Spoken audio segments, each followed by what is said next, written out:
Hello and welcome to Good Games Well Played, episode 202. I'm Clint, aka JCM. With us this week is Isli, Yo. MSI, Hello. and not too much going on this week. We do have a little bit of things around some new games that came out, some interesting stuff that Sony's pulling off the store, and some remakes. A remake for a game got announced that I wasn't expecting. But real quick on Switch, we talked about the Switch 2 last week, since we were a week behind because we couldn't record the week that it actually came out news-wise. But apparently, almost all the third-party Nintendo Switch games in Japan are game key cards, and it looks like it's going to be the same in the West as well. And I'm like, damn, that sucks, man. Saying that, oh, well, the games are so good now that they don't fit on the little cartridges. I don't know if I buy that, but sure. Yeah, Hate that plan. Yeah, it sucks, Just- man. It sucks. How else will you eat a little Nintendo cartridge and realize they're covered in weird stuff that tastes horrible? Well, you could still Right? eat it. It just doesn't have a game on it. Yeah, it's just the key. So That's true. It just Actually, it's going It- to take away some of the flavor because that's where the real flavor comes from. That's Once you right. can It's hear the flavor bitterness, it's enhancer. the game. Yeah. Yeah. It's true. I- It adds an extra layer. It's like whatever the game is, that's the additional one of the 23 flavors that's on top of it. Mhm. Yeah, absolutely hate that they're not putting the games on it, because I feel like in the past few years we've had multiple examples of games getting pulled digitally and suddenly not owning them anymore. And I hate that we are moving in that direction, and I know it probably can't be stopped, but man, it makes me with a lot of Sony stuff, I actually started buying more and more digitally in like the first half of the PS5's life cycle. And then in what I'm assuming is the second half of the PS5's life cycle, I've been going back to buying physical media because I keep seeing freaking news articles about like game patch to delete features, game patch to do this, game patch to do that. And I think it started with like Destiny 2 was the first one that really pissed me off with deleting Mhm. content. And that's like the whole life cycle of Destiny 2 in general. But there's definitely other examples out there. I Yeah. mean, Nintendo is their own example. They closed the Wii U and 3DS eShops when Mhm. there were eShop exclusives on those. So you can't get those games anymore unless you emulate them, which is like I have a whole folder on my computer of eShop exclusive games that I either never heard of or I never played or that I played and I liked.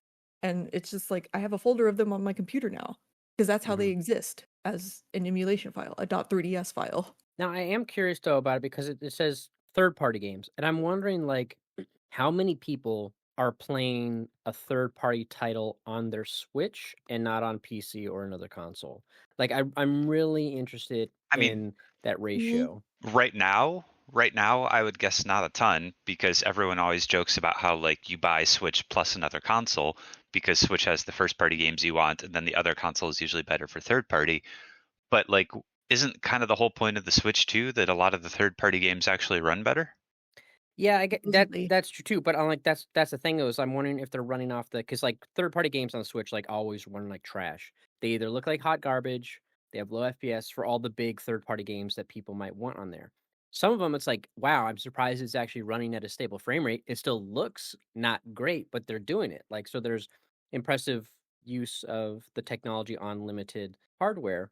But I'm wondering if they're using that as sort of the benchmark of, oh, we only ever saw X percentage of people, get these games. And in a lot of those cases, they were instances of, oh, The Witcher's available, but you have to stream it, or this is available, but you can't, it's not like on the physical disc. So they've already Mhm. had that precedent. And if they're just looking at like, you know what, there's not probably going to be a whole lot of loss if we just make these big games, not physically on the cards, which is also like, I'm curious, like, okay, but if you're not running the game, put anything on the cartridge, technically the cartridge shouldn't cost as much because there's no data Exactly. on it. But that's not gonna be the case. But yeah, I wonder if they're using that as the metric of like, you know what, not a whole lot of people did it, so we'll still offer it. We'll expand it to a much bigger range of stuff, Well, especially because third-party I'd games are so also big. argue, like, if you're not putting the game on the cartridge, why the fuck are you selling cartridges to begin with? Exactly. It's I such a want physical weird, media that can last the test of yeah, time. it's Mhm. such a weird in between, because you're essentially selling a digital key in order to appease the people that say they want physical media and want to physically own their property, but it like has nothing on it. So at that point, just make it an all digital console, just It, 100% digital. it's the it's like the next level of a collector's edition having a steelbook case but no game. It's like, oh, the Uh, game's there, but there's nothing on the game now. ah, It's like that's what it is. It's that evolution. I But get yeah. I at this point, yes, I'm gonna buy a Switch because or a Switch 2 because I like Nintendo stuff. It's cute, it's small, I want it. And it's got the first party things that I can't get anywhere else. Mhm. But Yeah. please somebody just make a Steam Deck that is Switch sized because my teeny weeny little baby hands can't hold Mhm. comfortably the gigantic Steam Dude, Deck. I'm I'm not gonna lie, like in the past year or something, I think most of my gaming time has shifted to the PS Portal as opposed to the Switch or like my actual PlayStation. So like I'm really ready for a good handheld console, and I just don't think the Switch 2 is it right now. It was like No. I I signed up for the early like pre-order invite thing, and then I sat there after getting the invite, and I'm just like, I don't really want this. So I just like didn't order it, and then I checked back like 2 hours later, and you could still do it, and I'm like, man, I just don't really want this. I'm gonna wait until something I really want is out. I mean, I really want to play Mario Kart World.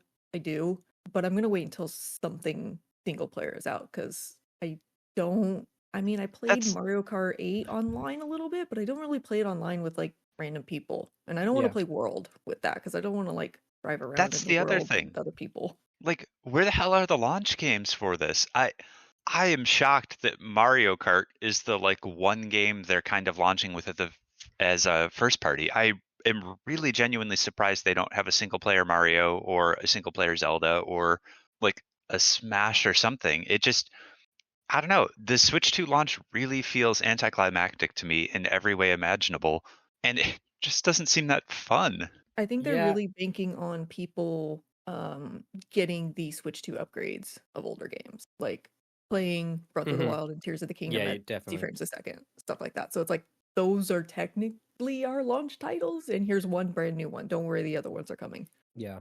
So, Yeah, and at least having like Mario Kart is like, okay, I back in the day, like when Time Splitters 2 or Time Splitters came out on PlayStation 2, it's like that was awesome. Same was Unreal Tournament. It's like these really fun multiplayer games that you can play that had split screen and whatnot. So it's like it's nice to launch with a multiplayer game, I feel like, if you don't have a good a big first party title. mhm. Because at least then you can like, okay, I can, I got billion hours out of Time Splitters when that launched on PS2. So it's like I could see why you'd make that decision. And at least it's not just 8 again.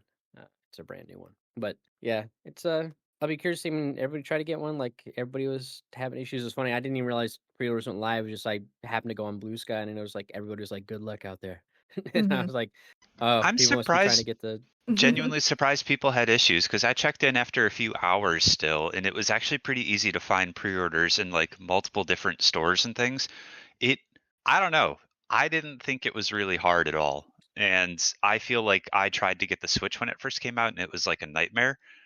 But Switch 2, I mean, like I said, I had the invite, didn't do it, and then I went to like just Best Buy like a few hours later and they still had pre-orders available.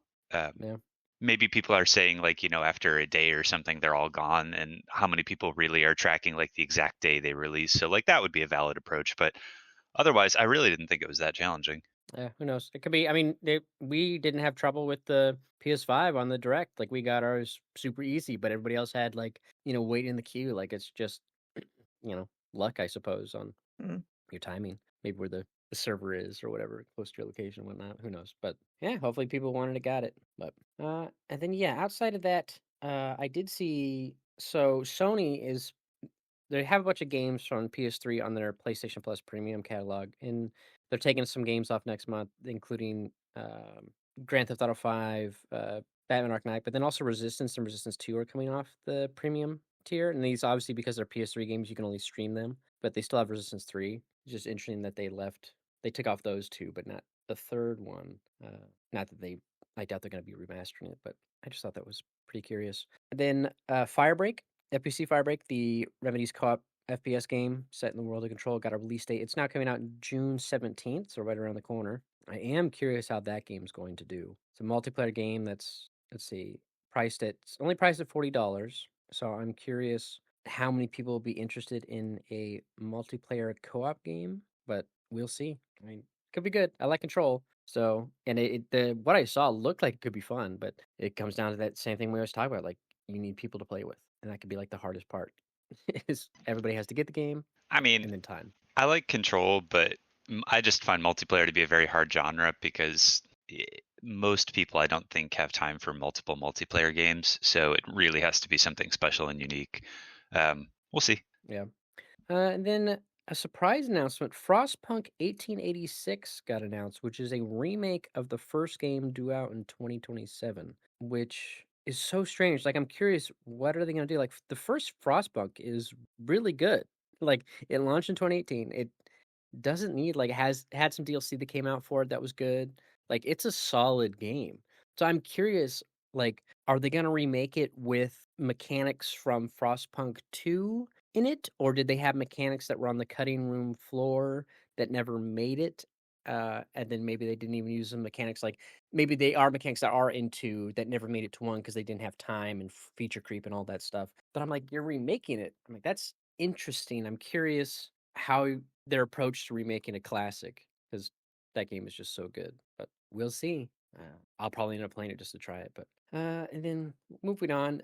So Clair Obscur Expedition Third Digit came out this week, and it sold apparently 500,000 copies in its first couple days, which is great. But I'm like, it's also on Game Pass. So I'm curious, like, how many copies were played? How many Does times that it's been count played on Game as Pass? those don't count as sales though, right? Nope, they don't. Yeah. No. I Yeah, they imagine a don't. lot of people are playing it because it's a new thing. So a lot of people who have Game Pass are playing it on that. Yeah, well, because they talk about like the numbers for the other big game that came out, Shadow dropped was Oblivion remake and or remaster, whatever, and like that had like huge numbers. And then, but that should also be on Game Pass. But I'm like, okay, well, how much? Because this is a new IP, small team. I'm like, it's reviewing very well, but I'm like, I'm hopeful that it's doing well on Game Pass because then that means they get a bigger cut of revenue from Microsoft. And then I'm like, man, I want to see it succeed because like every time we talk about it, people want new IP. And it's just like, here's a game, new IP, turn-based combat, RPG, classic style with some fun, active counter How bits in fucking it. how fucking heartbreaking though that they got their release kind of clouded by Oblivion just random dropping. Yeah, that Mm-hmm. sucks. Granted, they're two totally different styles, and no shade, but the combat in Oblivion sucks. So Oh, for sure, the combat in Oblivion's horrible, but I still yeah, wouldn't want to release at the same time as Oblivion. Like, I, I just, I would have wanted to avoid that if I could. yeah, if you knew it was coming. I also Yeah, I feel like a lot of that people playing it are like they're playing it for that nostalgia bit, go back play it. I don't think those people are gonna be playing it for like the long haul, like except for the diehard Oblivion psychos. Like I think they're like going like, oh, or like people who love Skyrim that never played it, like they'll go in, but I don't think it's gonna be like, all right, let's keep going because it's like, yeah, that game. But just check it out because the updated visuals and what have you. But yeah, hopefully it does pretty well. I mean, I've seen subreddits people like, "Hey, don't sleep on this game. It's really good." Mm-hmm. But but yeah, the Oblivion remake remaster came out. We'll kind of pivot into what about that game. And since you've been playing it, right, Isli? yeah, I've been playing the remaster. Okay, did you play the original way back in the day on Oh PS3 yeah, or Xbox? absolutely. Okay. See, I played it because like when it came on PS3, it was one that came out like a year later. So like, oh, it looks even better than the Xbox on PS3, and I was like, oh, sweet, I'll play it because like they made the roads look better. They got better bitmaps and what have you, and I'm like, oh, this will be awesome. Then I played it, and I'm like, I hate level scaling, and it should die in a fire, especially for an RPG. And so I did not play that game for long, and when my cousin's like, "You gonna go play that?" I'm like, "Nope," because I fucking hate level scaling. Yeah, no, the level scaling is awful. Oh my god, there's a baby Bengal cat outside. I wonder if it'll let me pet it. Baby! It's a baby Bengal cat. Pet it live on stream so I can hear you scream. I'm He's gonna got me. He's no, got me. I've tried to pet this one before. It doesn't like pets, but sorry, I just got distracted by an adorable baby cat. Baby! Um, I don't know where it went now. There it is. Hi, friend. Easily distracted. Oh, This he is why spotted me. he shouldn't play. He can't beat open world games. He's like, hey, what's that thing over there? He Uh-huh. spotted me. He's like, "Oh shit, run away! I've been spotted." But Um, you're yeah. playing it. How is it? So I mean, it's Oblivion, and Mhm. I say that as it's one of those weird games where it's it reminds me a lot of the Demon Souls remake, where it looks really nice and it's got a really nice fresh coat of paint on it, and it plays exactly the same as the old one. Like maybe there is moderately, very, very small amount of improved combat, but it is essentially the same game with a fresh coat of paint on, which makes sense because it's a remaster and not a remake. That said, the fresh coat of paint is really nice. Yeah. I loved the original Oblivion and the RPG elements. I do recall the first time around getting really annoyed by the level scaling, and then you kind of have to figure out it's this weird thing with Oblivion where like you start off and you have to level the correct things first in order to beat level scaling. And then you eventually hit a point where you're such a godlike figure that you're killing everything in one hit anyways, and the level scaling doesn't matter. So there's this frustrating period where the level scaling really doesn't help the game and kind of makes it worse. And then very quickly that goes away and the level scaling doesn't matter and you're just exploring the world. Uh, I don't see myself playing the remaster super long, kind of like you mentioned. I'm playing it a lot for nostalgia. Where I think I am struggling with it the most, actually, is that I didn't play it on PlayStation. I played the original on PC, and I had like every Bethesda game release is broken. And I remember that for PC, I think it was called like the unofficial patch. And it was this massive patch that fixed like every issue wrong with Oblivion that Bethesda didn't fix. And it also improved textures, and it also patched in like a bunch of unreleased content that was in the original game that was finished, but I guess developers, decided not to include it for some reason or other. So the version of Oblivion I played was like a really polished, cleaned up version by the community that had a ton of additional content. This is not the base game because it has Shivering Isles, but like it also has all of the exact same bugs that the original Oblivion had on release. And I keep playing it and thinking like, man, what this game really needs is the unofficial patch to come back and for somebody to actually fix the fucking game because it is so goddamn broken. So I picked it up because I think I played it in, God, I want to say that was college for me, but I truly can't remember. And I just, landed at a great time. It was kind of like the Final Fantasy 11 thing where it just hits at the perfect time for you. Playing it through this time around, I'm enjoying it. I think I'll probably I don't even think I'll beat the main story. I think I'll probably level up one character to be decently strong, explore the world a bit, see the sights. They've already got my money, and then call it quits and move on to something else just because I don't feel the strong need to dump 200 hours into it again. Yeah. If I had Game Pass, I could see okay, let's go ahead and download it. The other thing I hate about Oblivion is the randomized loot. I think that's just such a weird design decision back in the day. It's like, oh, this cave, because it can't be like, oh, hey, let's do this cave. Oh, I got a piece of trash out of the chest. It's not like they had mods later to be like, hey, this thing will always be here. This will always be here. Hand picked loot spots. And it's like randomized loot is just such a weird. It was definitely really strange because you would end up, if you were trying to min-max, you would end up farming certain areas on repeat and then loading your save to get a better drop from certain early game dungeons. And I definitely remember there are 2 or 3 early game dungeons that have a really high chance for a really good ring to drop in them. And I just remember reloading over and over and over to get that specific ring, which isn't when you have no life and everything, it's fine doing something like that. But when you don't have a lot of time, that's not the way you want to spend it. Exactly. It's like, nope, I got better things to do. And yeah, I couldn't with that. I'm like, man, yeah, it sucked. And so I have no desire to play the remake. I do like it. Like I said, it looks great. It reminds me a lot of like you said, the Demon Souls remake. It looks really good. It just doesn't play well like Demon Souls does. But anyways, combat wise. But yeah, I'm glad people are liking it. Again, a lot of people out there who love Oblivion. I mean, and I can't tell if you're kidding about Demon Souls because that game also doesn't have great combat, but it's not Demon Souls combat is way better than Oblivion's. Yes, it's way better than Oblivion. It's not the core of Demon Souls has stuck throughout the entirety of Soulsborne. I guess Demon Souls combat is a joke in itself, and comparing it to Skyrim's Oblivion, combat was a joke too. So it's not like Skyrim was good combat. No, I was just gonna say but comparing Oblivion to Demon Souls, it makes Demon Souls look like the game with the absolute best combat in the world. Yeah. it's the I don't even know what to compare it to.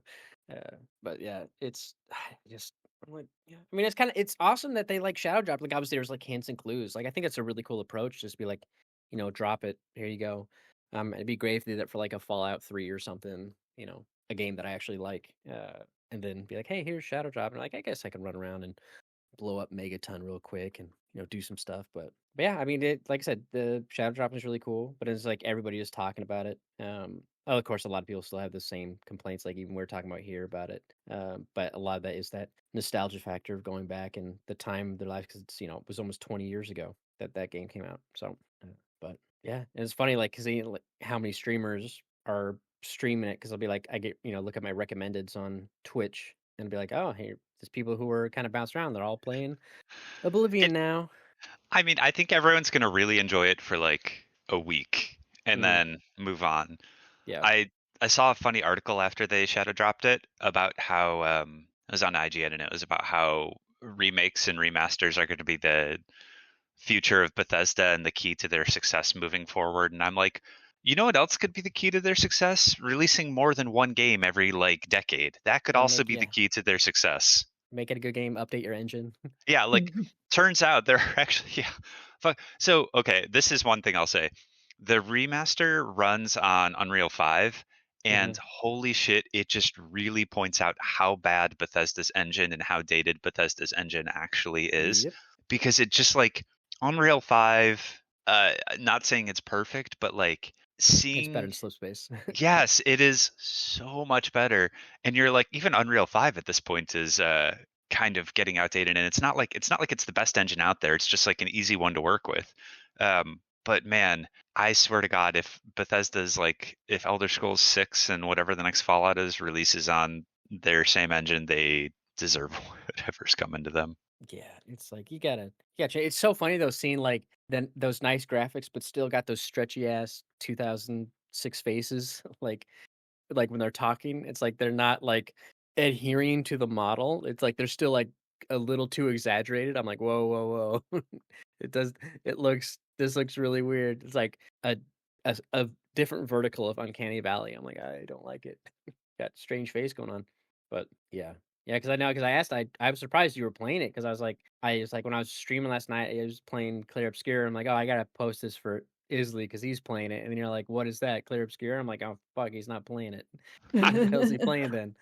I He's like, mean, I plan on playing Clair Obscur, but I figured I would pick up Oblivion first just because I could see myself playing Clair Obscur much more in depth and focused. Whereas with Oblivion, it really is, I think, going to be just like a few hours here and there and then done. Like yeah, part of the allure of that is honestly already kind of wearing off. yeah. But we'll pivot off of that. What do you? Because I know you're not playing Oblivion's Eye, but what are you playing? Are you playing Clair Obscur? I know you were interested. You and Michael both were playing Clair Obscur. Or are you playing something else right now? No, I picked up Clair Obscur Friday after work, and I played it pretty much on and off all day yesterday. So Um, how far are you? um, Like still in? mm, I'm assuming you're in Act 1. mhm, Did you hit the open world? yes, Okay, so there's like the first MSQ area this thing is that underwater place? yeah. So I'm in, well, trying not to give, but I'm in the area with the red trees. Okay, yeah, I'm in the red. I just got to the red trees and found the Oh, okay. crystal lizard variant. Yeah. So And then I stopped right there. I got through that area, and then that's where I stopped because I think there's another story beat after that, Uh-huh. and it was late, so I just stopped after that. Yeah, it's funny. I went to they tell you when you try to zone into one, and it's like, "Yo, it's danger."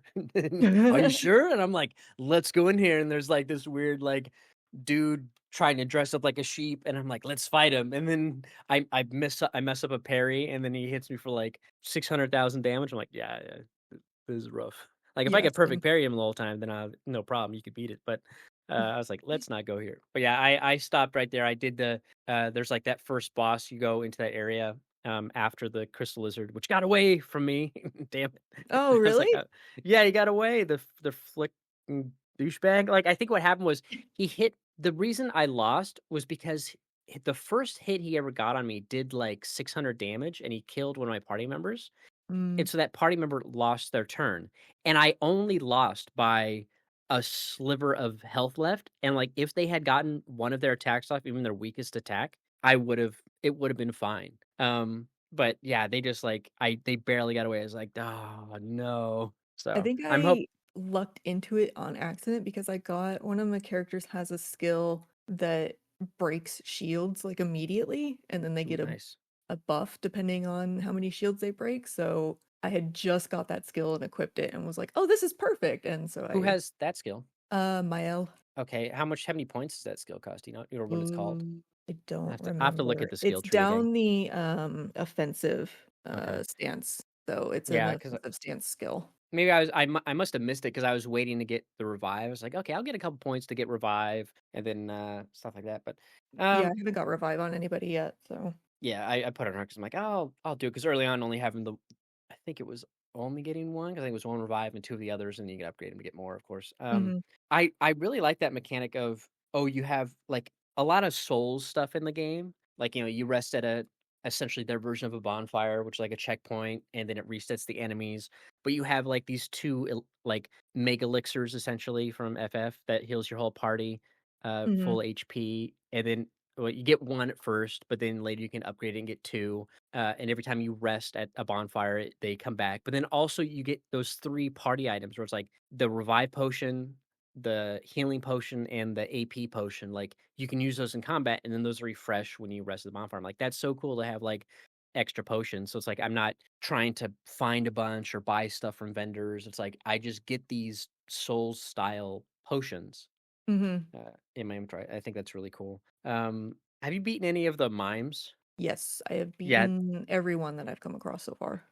Okay. I've only found 2 so far, but those guys are like the first one I came across. I was like when if I didn't dodge any hits, like he'd hit for so strong, like oh my god, and I'm Mhm, doing like barely any damage to this guy. I was like I'm like I can't. I left him alone, and then I went and fought the second one. I was like, oh okay, I know how to. I just gotta parry and then just take it, just break him, and mhm. then eventually just kill it. But it's so funny. Like so many of the enemies in this game have like because you can parry. Are you playing what? Are you playing on the normal difficulty?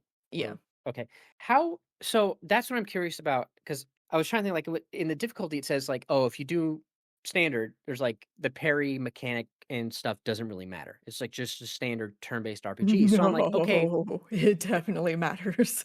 okay, that's what I was wondering because I'm like, the way I thought that I could change is okay, they do less damage, like let's say like a boss that does something, but I'm like, or an enemy that like those enemies that jump the first time you learn about the jump part.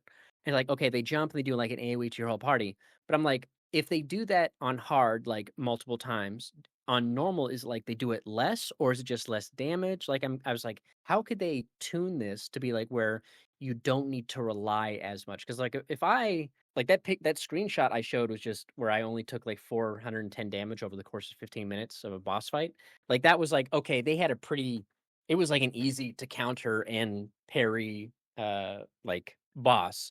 But there are some fights where it's like, oh, they have, like, a quad attack, and if I could still get hit by 1, it's like sometimes you can still take a ton of damage, even if you parry the other 3. But I was curious, like, how that's scaled on normal, It but definitely it does probably less damage because there is a little bit of, like, leeway of, like, "Oh, I didn't do this I failed this team attack thing, but everybody's still alive." I imagine on hard mode, that probably would've killed at least 1 person.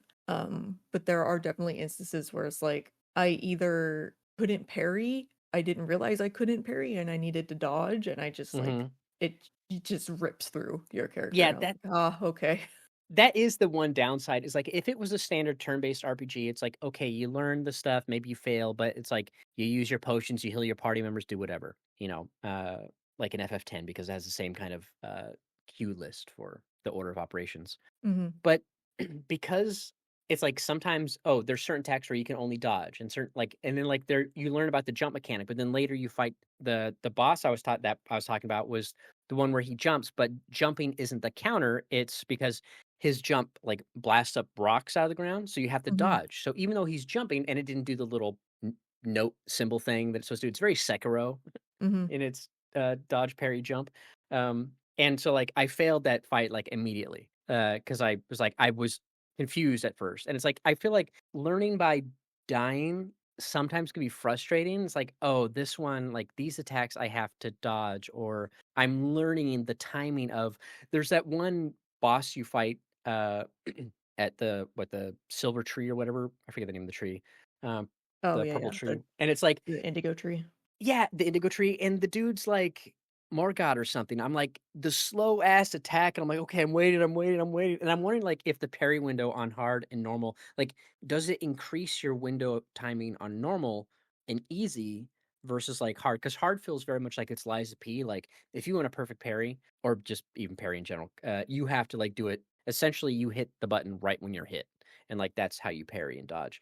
But like because of that, like he'd pull back his lance, and then I'd like wait, and then stab, and it'd be like, but Mhm. I would getting used to that, like, so tough. So I died to that boss so many times because I was learning, and that can be a little frustrating in a game where it's like, luckily I'm having fun with the game, so I don't mind it. But like I could see people having issues where it's like, oh, learning, especially if people that don't like to parry in Souls games. I'm like, they're gonna have a rough time Me. in in this game. But because I'm curious too, like how many variants, like, okay, that boss like stabs. And I'm like, Mhm. I'm assuming you could also dodge it. Yeah. Because yeah, so I'm like, okay, at least if you can dodge, because dodge seems like it might have a better window. And I always hate when I dodge early. I'm like, no, I gotta wait for the animation to stop. It's like, I just start spamming it, like, and they just, like, keep moving back and forth. I'm like, yeah, "Ah, they keep, it'll yeah, happen, I'm sure." yeah, but or it's like they have that boss has that easy to dodge attack. It's like, just please do this one, please do this one, and then it's like, Mhm. oh, they're doing the pole arm. But then when they get the two pole arms at later on, I'm like, now like the timing's even different than the one. I'm like, oh no. Or he spawns the little guys, like never could get their timing down, and they just smack me. I'm like, damn it, like But did you? So in the start, like okay, so you're familiar with the premise of the game, right, Izzy?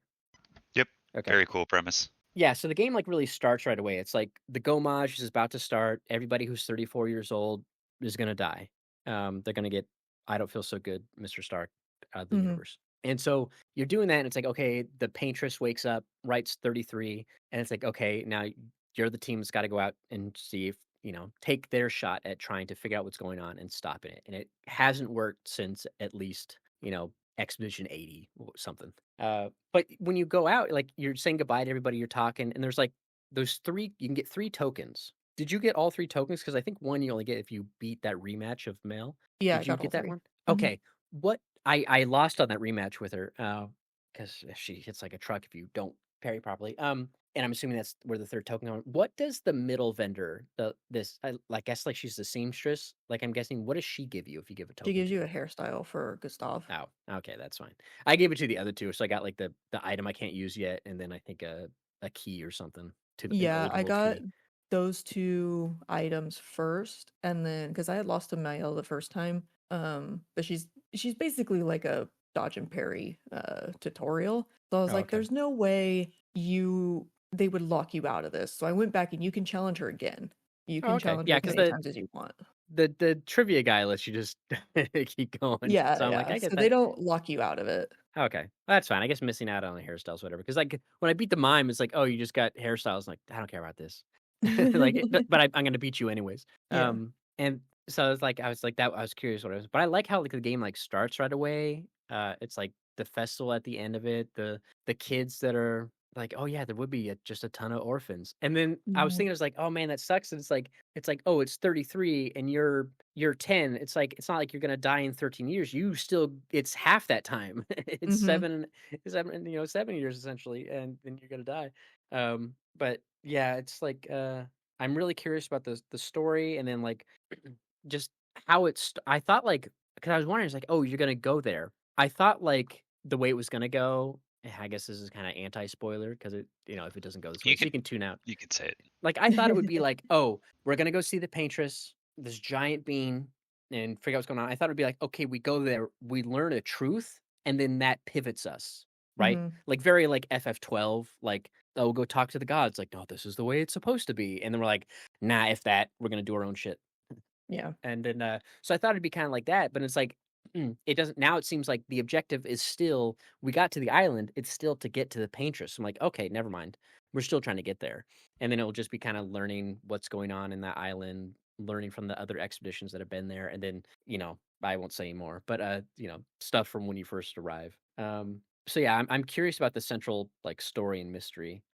And then there was a mechanic. I was so confused. Like so as I was playing, it would be like I'd fight like kill an enemy, and then it'd be like this name of the sword I'm using, and then it would say 2 to 3, and I'd be like, how did my weapon level up? Because I'm getting the stones that are like Dark Souls to level them up. So I'm assuming at some point I'll find a blacksmith or I'll get something to actually level up my weapons. And I kind of like how the weapons also have the built-in like tiers. Like at level 4, you get this bonus. At level 10, you get this bonus. At level 20, you get. I like how they put that into the weapons. I think that's really cool.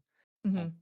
Like you usually don't see that. Like it's you either have to add the Ash of War or whatever. You have to add stuff to a weapon to get that buff. The buffs aren't inherent to the weapon itself. But I was so confused at how I was leveling up my weapons without doing the smithing stones essentially, and I couldn't for the life of me figure it out what was going on. Like I couldn't see an XP bar on any So of I them. I didn't. have a slight theory that it levels up if you get another one. Yeah, so that's what it is. So it happened to me again when I was in the open world. It's like, oh, Hmm. because I had a level 4 stone and I gave it to one of the other characters instead of the main character. And I was like, oh, I'll give it to them because it makes their lightning, they have like a lightning based weapon. And I was like, it makes their lightning magic cost 1 less action point. I was like, that's great because I like that because I have a really good lightning attack. And then I was like, okay. And then I killed someone. It's like, oh, you got so and so's level 4 weapon. I was like, what? I was like, how did I upgrade that? And I looked up and people are like, oh yeah, it's just enemies have a chance to drop a higher one, but instead of having duplicates, it just replaces the one you got. And I'm like, why wouldn't Okay. you tell me this? Like this is clear IGN tip, please give me this. Like tell me like, hey, sometimes you'll get weapons. Like that would be a good tip that the game doesn't tell you. Like because I was so like, how is this happening? I'm like, yeah, it's just if Yeah, you get a better one. I didn't look it up. I was like looking through it and I was like, it leveled up somehow. I was like, did it maybe just drop a better one? Because I got a better one from a slightly stronger enemy of the same type that I got the original one from, like Right. in the coral area. And so I got Uh-huh. like a stronger coral sword or whatever. And I was like, it must just be not because you don't really have like Proper a inventory. traditional inventory with Yeah. like gear and stuff like that, and you don't really buy gear. So I was like, oh, it must be replacing it or upgrading it or something. I don't know. But Yeah, I now it just really makes me like want to farm things. yeah, because 'cause I'm like, okay, but I'm glad I someone had an answer at least, because I was like because I'm like, I need to know how to game this. Like, I don't know what the game mechanic is, and if it's not teaching it to me, it's like I was getting so frustrated. And then because it wasn't like if it happened in the same zone twice, that would have been like, okay, I probably would have figured it out. But because it was like once, and then like a couple days later, it did it again, but in an entirely different spot. I would have Hmm. been like, oh, like it did mess me up. But thank God someone knew what was going on, because yeah, it's like, "There's no inventory, I can't see what's going on here, yada, yada." It's like, "Okay." Um, but what was I gonna say? I was gonna say something. I totally forgot. I like the Pictos mechanic, and then was it Luminos? Hmm. So, like, because it reminds me a lot, isn't there, like, a Final Fantasy that does that, where it's like in FF7, it was like, if you master materia, it creates a new materia. So then it's like, okay, you don't have to buy one, it's like, here's another one. But isn't there a Final Fantasy where, like, once you master it, you know that magic without having the materia equipped or something like that? Um, Final Fantasy 9. 9? yeah, Okay, I that's thought it the was only thing 9. I can think of. Yeah, 9 Yeah. has you learn about like uh you equip weapons and equipment, and you get like points after each battle that go towards like expertise in learning whatever ability is on that piece of equipment. And then after you master it, you can unequip it and you have learned it forever. Hmm. Yeah, and it's cool the way they do that in this game, except you have a certain amount of points you can allocate, and certain Pictos will have Pictos are just the name of their perks essentially. Will cost different quantities, and then you Hmm. can find items that you can spend at this dude that shows up at your camp later who can upgrade the amount of luminous points you have. So if you want, you can give like one person like a ton of points, and there's no limit to how many points you can get, is what they said. So I'm like, oh man, you could do just a ton. But I really like that mechanic of, especially because you to master them, you only have to win 4 fights with them equipped. I'm like, because you don't get a ton of them right away, like each character can equip 6 of them. So I'm like, you just level them up after 4 fights, really fast. Hmm. Um, but I'm curious, like, how quickly will that ramp up? Like, when is it going to be the Lies of P over encumbrance thing where it's like, okay, now you really got to worry about increasing your how much you can carry, your carry capacity, because now it's like I have 2 that are level 10, which I'm assuming you probably have the same ones.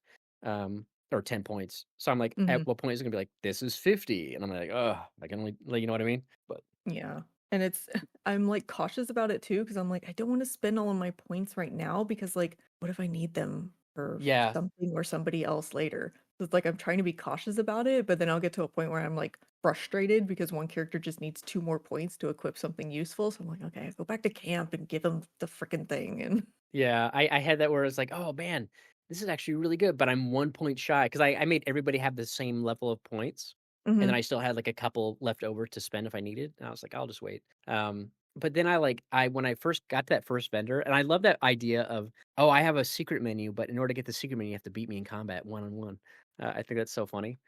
um, Fight me for my items. Okay. just whip the vendor's ass and like. But then the second vendor I found in the open world that sells like the record, like they didn't let me do that. I was like, I wanted to fight. Like they had a different objective. Like I had to Yeah, they find have, someone.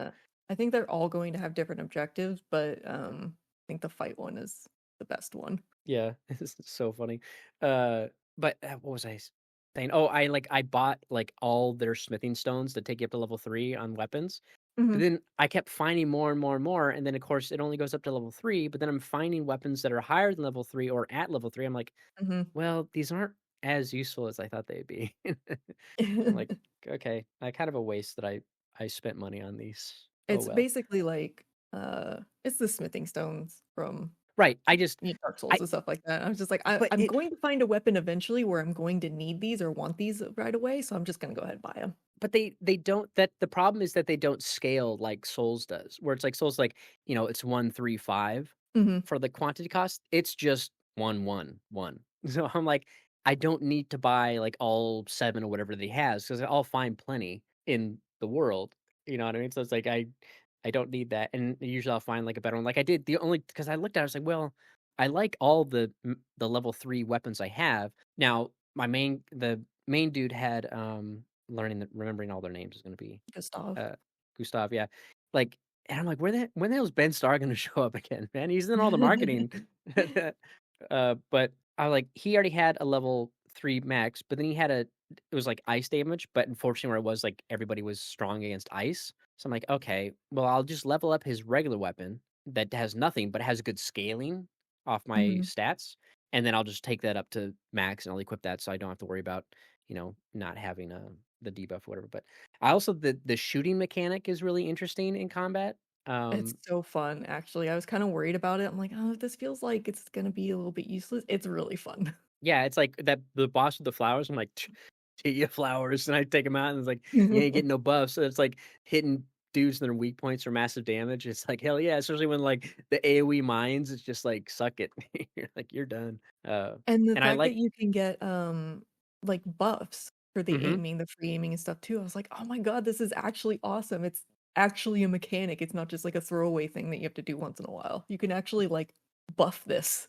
Yeah. Hitting square to grab the grapple point for climbing spots is really weird. Like, I'm like, I wanna just jump to it, but then it's just like you auto climb. Not like Mhm. auto, like you still have to hit the button, but you don't hit jump. I'm like, this is going against everything I know in video games. It's like it's I prefer it being on a different button than jump because anytime something like that happens where it's like jump and interact are your same buttons, I just keep thinking of Final Fantasy 15 where I would constantly try to pick up items and Noctis would just like jump in place. And I'm just like, that's funny. I'm so sorry, NPC. I'm really trying to talk to you, but I'm just not in the right position. So I'm gonna sit here and jump for a second. Do you think they Yeah. did that just for that one dungeon in 15 where picking up items and jumping at the same time would kill you immediately? Mm, The giant platforming one, just to fuck with you. possibly. Yeah, who knows?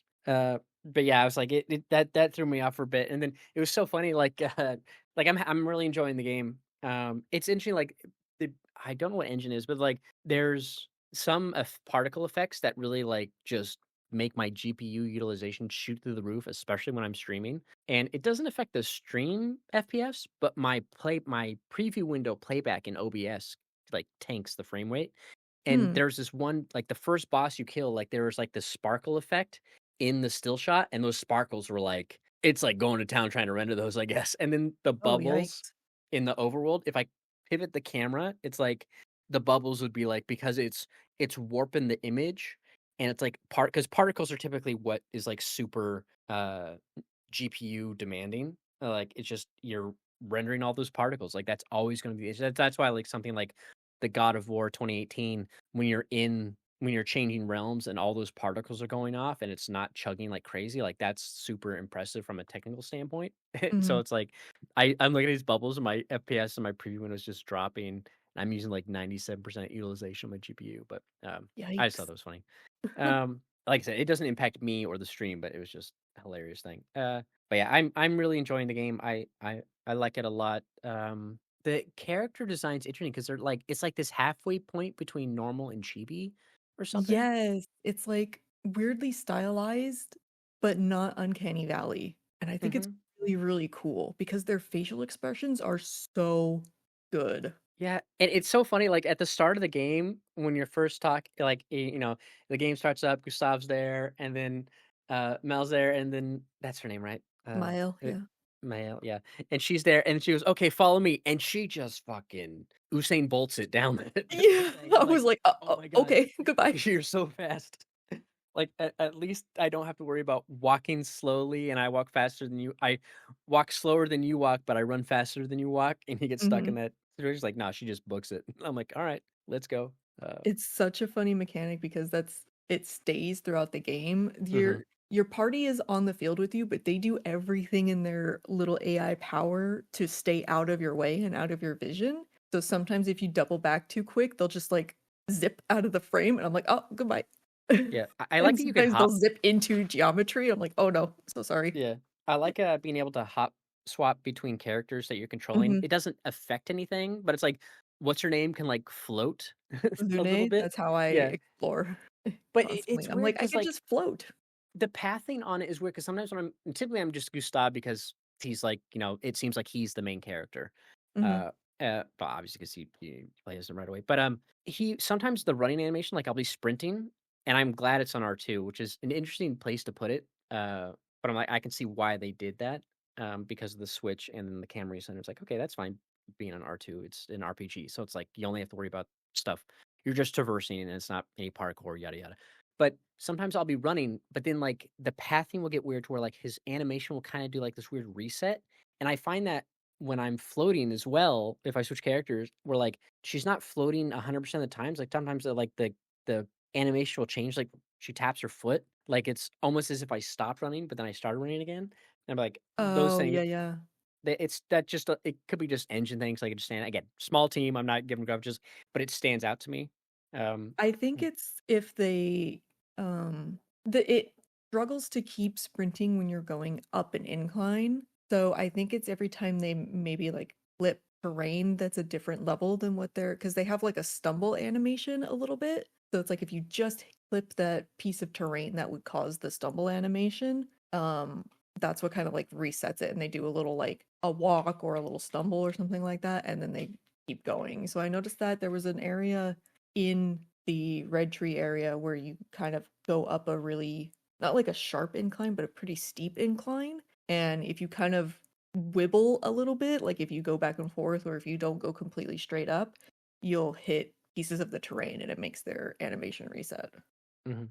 Wh when, when you first in the first area, when you're on the way to the indigo tree, I'm blanking on the name, what do they call it starts with an N, the monsters, um, Nevrons. Nevrons. Yeah, you find, like, the white one that's, Hmm. fallen down, he's like, "Oh, gotta help his torch," and you help him for a sec, but then it still goes out. Can Hmm. you find a permanent solution for that one? Because my assumption was like, "Oh, we saw flares, and that's where we're trying to go." And I thought, "Oh, maybe I can get a flare and go back and give it to the guy," but it's like, no one was there once we got to that position. We just followed the sign that said, "Go here." Because I was wondering, it's like, is there? Because when you find the second one, it's like, "Oh, I need this," and then we find the item just around the corner, and it's like, "Okay, we're done." I So I was like, don't I haven't come across a permanent solution for that. Once I came across the second one, I was like, okay, maybe because he's not like when you find the light and then it goes out and he's like, "Oh, well, I know my path now." He's not "Yeah, asking for like must be more done." light.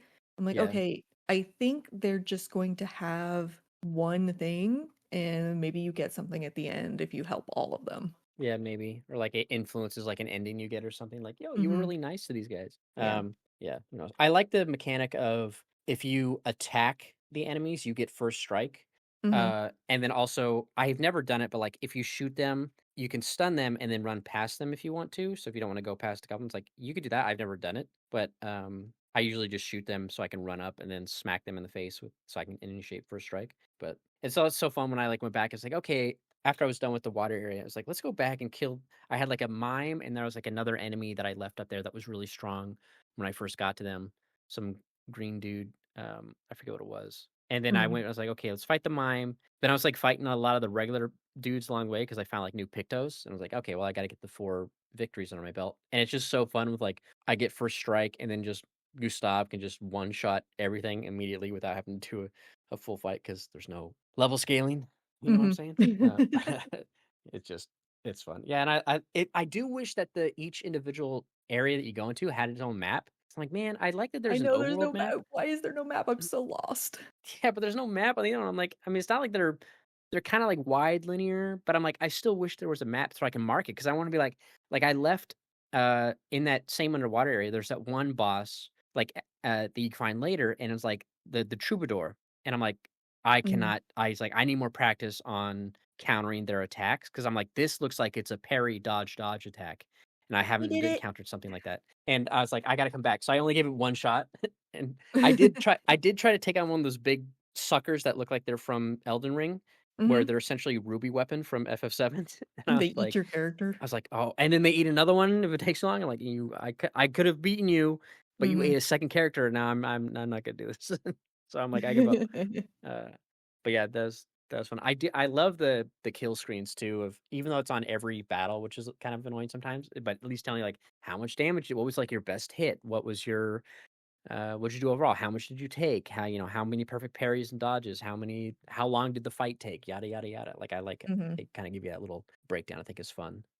But yeah, I wish I could reposition the X button prompt when you're attacking because like sometimes like okay, I want to watch the move, but I also got to pay attention to the X and like sometimes like the way the cursor spins is one speed, but then other times it'll be like super fast speed, super fast. I'm like, okay. So sometimes I'll like, okay, on this person's I gotta just press it because it's gonna be super quick and they're back to back. And I'm like, oh man. Like My thing whereas is they're not always in the same part of the screen, and yeah, I hate that. I hate it, hate it, hate it, hate it, hate yeah, it. I So wish I I could move turned them. on auto QT. I was like, forget this. I'll do it later, or if I'm having trouble with a boss, I'll do it because then you can get the boost from the perfect. But I was like, I hate scanning the whole screen looking for where the button prompt is going to be until Okay, you so learn like the pattern. if you auto just doesn't perfect. It doesn't perfect. No, it just does it Okay, automatically. interesting. Okay, because I think I'll just got I forgot that was an option because I was like, I don't mind it. It's just sometimes it's like I wish I could have it in one spot just so I could at least watch the fight. And then after a while, I got used to like, okay, I know when Gustav does this attack. I know the timing for getting perfect. I know it for this one. Mhm. I know this one's only one. This one's two. And I know the speed of Miles one is a little quicker, so I gotta like double tap it fast when I'm doing something else. But and I like that Yeah. mechanic of the magic where it's like, oh, every time she uses the magic is like she gains an essence, and then you can some spells will consume that essence to increase the power. So there's this fun synergy that you can do a build around. And it's like, oh, also creates a white essence. And if there's no red essence there, the white essence will be consumed in place of that red essence. Mhm. And I think that's a fun way to incentivize rotation of your combat versus just doing the same move over and over and over. Yeah. I think it's a fun mechanic because it makes it a little more involved. I'm waiting until we get the a haste ability. Um, that way I That could would be so nice. increase the amount of times I get to attack. Like I hate when I'm fighting a boss and it's like okay, it's us three then them, us three then them, and it's like us three and then them twice, and I'm like, wait, what? How did they get there twice? I It's know. like they must have an angry buff that makes them summon their flowers and then get 6 shields. And I'm like, ah, damn it. Well, at It's least I the don't got to same shoot 10 stupid flowers. thing as it's the same stupid thing as Star Rail where it's like, "Oh, the boss just goes twice because they can." Shut the god damn it, shut that up. I wish I did make I wish I didn't make Gustav have quite as much speed to be at the front of the line. Cause like, man, I kind of wish I could like, and I luckily like it seems that like the respec point item is pretty Mhm, common. At mhm. least once you finally find it. So like I could if I wanted to probably respec to do it, but I was like I feel like there's a better rotation I could do if I can get other people to have first attack to then because I like it's like, oh, if this person has a thing where it's like, this gets a buff if the enemies got burned. And then it's like, oh, well, I want this person to go first to apply the burn because that burn synergizes with my lightning attack that I'm going to do on round two. And yada yada, this and that. And then I wish I can kind of like tweak that, but it's like, yeah, it's fine. Right now I'm just kind of divvying up my points. I'm like, this looks good. I'm not leveling up luck, of course, because I don't know who does that right away in Oh, a game. You just level up. Isn't there like a luck build in I one feel like game? leveling luck I'm is often a good move. yeah, because I never really do that, pumping into like crit rate or anything like that. But I noticed that when you put points into a specific skill, at one point they give you points in another Yeah, attribute. So I was like, yeah. okay, if you do luck, it gives you speed too. So I was Hmm. like, okay, if I want to do speed, I might as well just do luck and then maybe put the extra point in speed. And it does the same with agility. It buffs your defense, Hmm. and might will do like vitality and stuff like that. They kind of like intersparse. So I was like, okay, I'll get luck up to a certain percentage for everybody, and then I'll start in other ways. And then I got to a point where I'm pretty happy with the weapons and the skills that I have right now. So if it has like a good scaling, like a B scaling, I'll put points into that Yeah. Y- attribute. Actually, like respec everybody and just put all their points in luck and just see what it's like. If I once I have get enough like of the things. 25 to 30% uh luck on everybody, I think, at this point. Yeah, pretty good. Yeah, I should just do only a luck run because I heard people do that and I forget what game there's, but like they do I a wanted to luck try it. I every. wanted to see how viable it was. Yeah. Uh, yeah, because there are things that you can do. They're like, oh, if you get a crit, then extra stuff happens and Hmm. whatnot. Like, could be some fun You builds get like around an that. But extra Lune has that thunder attack where it's like every time it crits it does an extra attack. yeah, yeah, fun game. Like I said, I'm not too far. Sounds like you're just slightly ahead of me, so plenty to. I don't know how long the game is. I didn't look that up, like how long to beat. I didn't read any reviews. I just listened to people talk about it on podcasts and what have you. So didn't want to spoil myself too much. But, Hmm. I went into it completely blind. Like I knew the game was coming out. I knew the basic like premise of it, but other than that, I actually like forgot that it was a thing at one point. And then Michael was like, "Hey, this game looks really good." I was like, "Oh yeah, I wanted to get that." mhm. So I think going in like completely blind to it, especially for like a new, just something that I've never experienced before, going in totally blind for it was very fun. It's still very fun. How do you find the vibe of the game? Like the Depressing.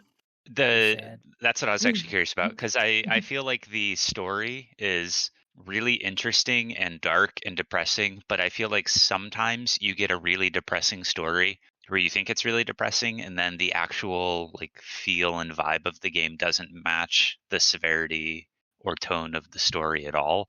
And then other times it aligns really well and it's kind of perfect. Like uh, I don't know if this is an apt comparison, but the story kind of reminds me of like Final Fantasy X, and it feels like a similar vibe where you're going on a quest for some end of world reason.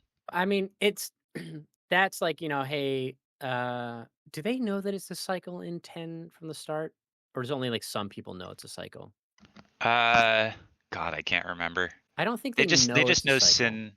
They just know sin is going to destroy the world. Yeah, because they just know that people tried to stop them. They don't know that when they stop them, they just become sin. They don't know that Right. yet. Yeah, they don't know that people become sin, but they know that basically the summoner is going on a quest and has to They sacrifice stop it and they herself. die. Yeah, right. Yeah, So they stop it know and die.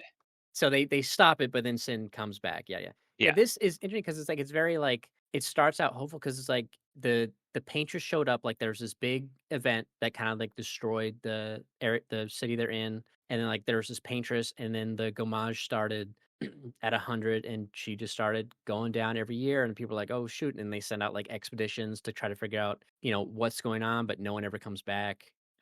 And then every year people just volunteer, but it's like they volunteer to go out, they just leave note. They're like, oh, the objective is just leave notes for the next expedition. That way, hopefully, someone can figure out a way to stop. So like there is a sense of hope. That sense of hope kind of goes away as soon as some stuff Uh, happens for the character. But it does seem like it's hopeful, but it's also like, how are we gonna like? That's what I'm curious about. Is like people have been trying to do this. Now, a lot of people have failed because you see a lot of dead bodies. So I'm curious, like, how far do each now? If every every save point is a flag of an expedition. It's like clearly someone got somewhere. But and there's some other stuff we can't talk about because it's spoiler. That's like hinted at.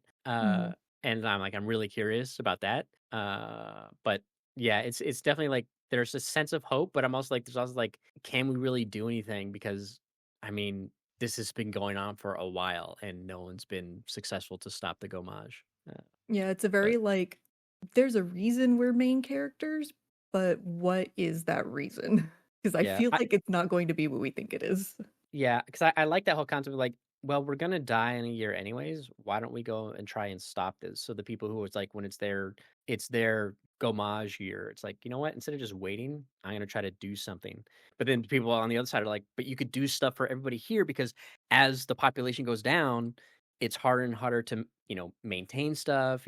Keep things Mhm. going for everybody who's in the city still. So it's like you're just a population that's slowly losing its citizens. Like it's got like a town in during World War One or something. It's like the more as the boys get older to get drafted, it's like you just keep losing people and your town slowly gets destroyed because everybody who lived there died in the war. And then it's like now you can't keep your town up and running. So it's just like yeah, people who are against it as well, like yada yada. So I'm curious. I'm curious, like what's is there going to be a major turn in it? Like I'm curious what that is from a fantasy perspective. And obviously, it's like because it's not a JRPG, it's not gonna be like, oh, gods, gods, gods kind of thing. Attack and Um, destroy God. yeah, it's like it feels like that's kind of what it is. But like, okay, but the paintress, like, she looked kind of sad. Like, I'm guessing she don't want to be there either. But there's something going on. Like, what's happening? And I do So, like not everybody is so black and white about her mhm. too. Like every once in a while you'll hit a conversation where somebody's like, I don't know what's going on. Like, what if she's not so bad? And then Gustav's like, shut the fuck up. What's wrong with you? Yeah, yeah. And then and then the Necrons being there and the friendly ones, like, hey, Hmm. these aren't bad, yada yada. So yeah, I'm curious, like where and like the faceless guy you meet, like what's up with him? And then even Mel has that thing where like that one boss fight, the one that I posted the picture from, where it's like the flower thing, and then she has Mm, that moment after the fight, and I'm like, I think I have some. It's like this is hinting at stuff that yeah. seems familiar, and then it's like okay, and then so I'm curious like where they're gonna go. Like, is there inspiration for the game like worn on their sleeves? Like, it's like okay, it's very much like a lot of other stuff. Is it gonna be how unique is it gonna be? Yada yada. So, is reaching the paintress the actual final thing? Because I thought we were gonna get it early and then continue our journey because we learned something, and everybody else just failed at whatever that is they had to do. Like, clearly, we're trying to stop this from happening. So it's like, what's gonna go on? But I'm looking forward to playing more of it. It's definitely a fun game, and I like that. It's curious because like having this kind of turn-based, semi-active combat. Lost Helden's a game that I've been keeping my eye on too. That I have wishlist on Steam, and that's got a turn-based, active combat on it as well. And I'm curious how that's going to play out for that RPG. Um, I'm so torn about that because my preference is definitely like Fantasian was probably the best example of it. It's like it's a very traditional turn-based RPG, and but there's still mechanics that you have to figure out. You have to figure mhm. out how to survive the big attack that is going to kill you in one shot. So it's like it's more about preparation and figuring out the trick to it rather than like how good are you at dodging. Yeah. Because me personally, I'm bad at it. Very bad at dodging and very bad at parrying. And when I do get it, I'm like, "Oh, that was so good. I know how to do it now." And then it kills me in the next turn because I don't know what I'm doing. But I feel like in this game, at least because I'm playing on normal, it doesn't feel quite as punishing. And there have been moments where like I'm down to one character in a boss fight and I can come back from it. So it's like if Hmm. you play it just right and you kind of like if things start to go south and you really like kind of lock in and focus more on like defense and stuff, you can come back from it. So I really like that aspect of it where it's like I feel like other games where it's kind of like they say, "Oh, well, the activeness isn't a necessity," but it actually really is. It's Hmm. like if you don't get good at that, there's no way around it. You can't really come back from a fight if you lose your rhythm or anything like that. So I'm Yeah. told And I'm I feel like they do it very well in this game, but also like active combat in my RPGs. Why? yeah. It's I'm curious too, like because there are like that one boss, like I said, it like had a pretty easy cycle. I was like getting it down, but like Mhm. are there gonna be fights where, like, if you can master dodge, parry, jump, like, is the only way they can make it more difficult is by combining, like, with the troubadour. Like I'm like, okay, do you have to parry, dodge, dodge? Like, is that the solution? Like, is it going to be like this weird mix of how are they going to change it up? Is it just they're going to have random timings on their attack to really like throw? It's going to be Elden Ring throwing you off kind of stuff. Like, I'm curious how they're going to make it harder because if you can master that, I feel like it's going to make the game like even that. Like I said, when I went to that area that was like, yo, it's super dangerous here. Like when I fought that boss that was there, sure they can one shot me, but if I can parry all their attacks, it's like then I can still beat them because like I'm Mhm. doing a decent amount of damage, like not a ton, but I can like do debuffs and what have you and get them down and win that fight still. I just have to be perfect, which is very much like a soul thing. And if someone dies, like okay, I can revive them at least twice with my items, and then with the character that has a revive, unless that's the character that gets taken down, then I'm like, okay, well, now I'm screwed because I don't have any more revives or something. But so yeah, I'm curious how that's going to change. I do appreciate too that dodge and parry are kind of interchangeable with each other because it's Mhm, like if I'm just not getting the parry window down and I'm just not seeing it, I'm just not feeling the because it's a little bit of a rhythm game too. If you can mhm, get the rhythm of the attack down, you don't even really need to see the attack coming and time it like exactly. that. Yeah. But if you can't get the parry down, you can at least dodge. And the only You one were that's different and required is jump. you were about to say feel the rhythm like Cool Runnings. Feel the Feel the rhythm. rhythm. You were so close to the verge of being like, if you could just feel the rhythm and feel the beat. That's right. But yeah, How it's long is the game? Do we know? We don't know. brother. I I don't said know. I don't know. I was like, I didn't look up how long it was to beat because I didn't want to spoil myself. Because it's a small team, so I assume it's probably a shorter game. Kind of like how Adamfall was a shorter game, because that was also by Rebellion's not necessarily a huge team, so a shorter game there. So I think it's probably going to be short. I'd imagine probably still like maybe. I mean, I don't know how long I'm. I mean, I streamed it 2 nights, I think, maybe 3 nights because it came out on Thursday. Yeah, Thursday, Friday, Saturday, or no, just 2 nights, Thursday, Friday. Um, so not too far, but I imagine it's probably like 30 hours at least, maybe more. Like with how we're going. I mean, the map seems pretty big when I zoom out. So I'm like, okay, that I mean, must be that's like a a lot. good length. You know, that's probably only if you like MSQ it or something on easy, not do any of the side stuff. Who knows? Hmm. But yeah, good game. I'm looking forward to playing more of it.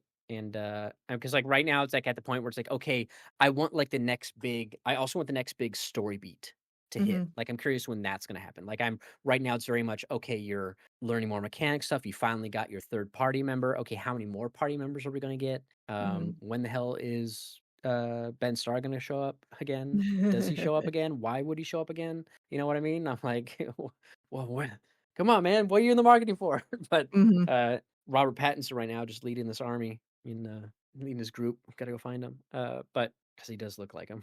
uh, but yeah, I'm curious when that's going to drop. Like how because it seems like we're going pretty quickly, especially at the start. It starts off fast. Luckily, it doesn't have that standard like takes 40 years for the opening of the RPG to start out. Like it's like nope, it's the Gomage. uh, the game also leads to some fun stream titles. So I was like, first day I forget what I think I called it like Clair Obscur King Kill 33 or something, which is like a Manson song. And then the second day I was like Eclair Obscure Pastry 33, and then I did Omelette du Gommage That's a good for one. the third one. I was like, I'm like, but I'm not recording it for YouTube, so I can't reuse them for YouTube. And I'm like, damn it. So like I'm like this game would take up it's gonna take too long. I don't want to put a giant RPG, on YouTube that's like a 40-part series. Like I think like 10 episodes is long enough for a series, is about as long as I'll go for a thing. But yeah, it's a fun time. Lots of people streaming it.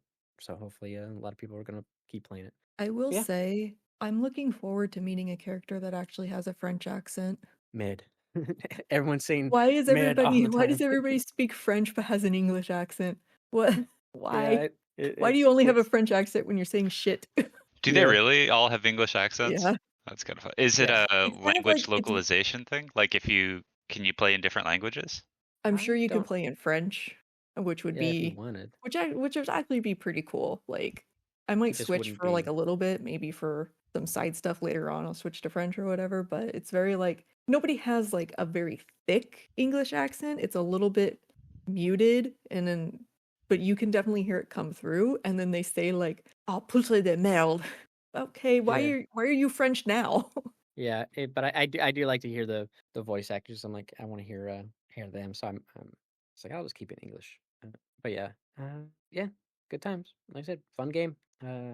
He's good. Yep, Sandfall Interactive. They doing good work here. So good to see. Yeah, we'll go ahead and call it there then. Like I said, we'll probably have more to talk about for this game next week, and maybe Isli will get done with his nostalgia trip in Oblivion. I'm also playing Blueprint still, so it's not like I'm just s- playing Oblivion. Oh, you're still playing Blueprints. Okay. Still going. Well, yeah, I did the post-game content because I was curious Mm-hmm.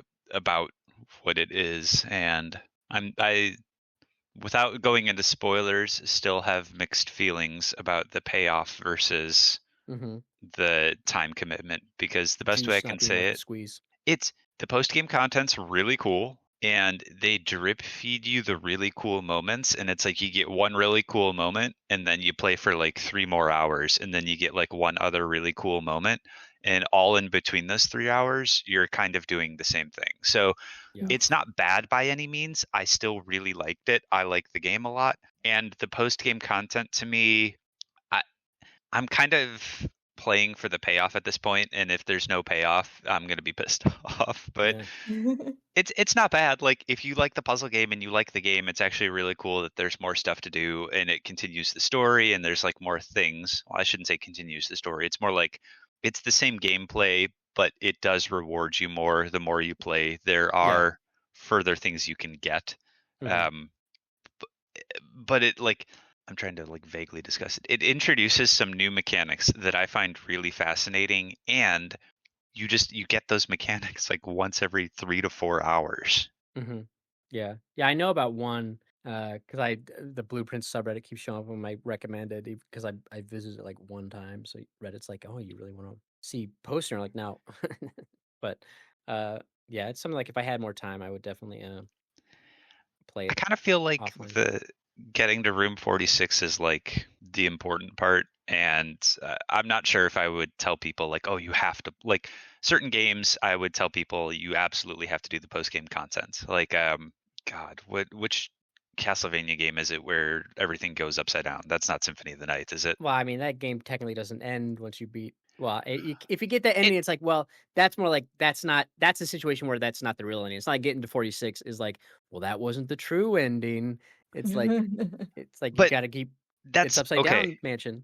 But that's how I feel about this game, is that it's somewhere between not the true ending and true ending. Like, getting to 46 is an ending, and I feel like there might be a second ending to the game, but it's if there is, it's not executed nearly as well as Castlevania. Yeah, yeah. Castlevania's more like it's like a secret. It's like learning that back in '98 is dope, but it's like in 2025, I'm like, just put all your content up front. Just give me everything so I can get to the end. Because you also it's like you don't fight Dracula when you get to the top of the castle in Symphony of the Night. You have to. It's like someone else, or It's someone you else, but fight it wouldn't be the Richter, first. Yeah, but it's not the first Castlevania game where but it's not Dracula. where you don't fight Dracula at all. Yeah, no, because God, I need to go, but someone's screaming right now. Don't you fight Dracula and then the actual boss of the game is Death? Well, after you kill Dracula, then you fight because Death brought him back. But well, you fight Death first, then you fight Dracula. But I guess my point is, like, it's you don't fight Dracula in every Castlevania game, so it wouldn't be the weirdest thing in the world to not fight Dracula. Getting way off Yeah, topic, but it does say his castle after Richter goes there and kills him. It does say a couple of years later his castle magically returns, and then Alucard goes there, and then Richter possesses at the top, but you don't know that. So it's like, oh, it seems like he brought it back for some reason because Death doesn't say like I brought Dracula back. I think he right. might be saying like I'm trying to. And then it's like, oh, I beat Richter, and they go, that's not the end of the game, and you go, what? But like at least in that it's like it's still expanding. There's more stuff, yada yada, new bosses, and it's like if Room 46 opened up a second mansion, then I'd be like, okay, or like a second estate. Right. I'd be like, that'd be let's keep going. And it doesn't, just to be Yeah, clear, I know. so that you don't dedicate your time to it. But I guess where I get like going with this is sometimes it feels like it could have, in that they were super close to going that direction and chose not to. Because there are some indications of, like, it feels like the game was almost meant to be significantly longer or bigger than it actually ended up being. And I kind of wonder if it's just because it's made by a small group, if they essentially Yeah. ran out of time. Yeah. Because there are some Yeah. weird indications in the game where I'm like, you guys wanted this to be like 3 times larger than it actually is. Yeah, no doubt. Probably was saying like it goes, reel back the scope, Yeah. and whatnot. But anyways, Yeah. Blueprints and Oblivion, and then I'll play Clair Obscur next. Yeah, I was almost gonna start Indiana Jones so I could play that offline while I would wait to play Clair Obscur each evening, but I just haven't done that. I was like, nah, I'm not gonna wait. It takes up a lot of space on the hard drive as well. It's like, I'll give it a bit. I do want to play that game because at least that would be a nice, not necessarily short game, but a fun little single player experience. All right, well, we'll go ahead and wrap up there. So thank you all for tuning in and listening. Thank you, Liz, and thank you, Zai, for doing. Yep. We'll see you all next time. Later. Bye.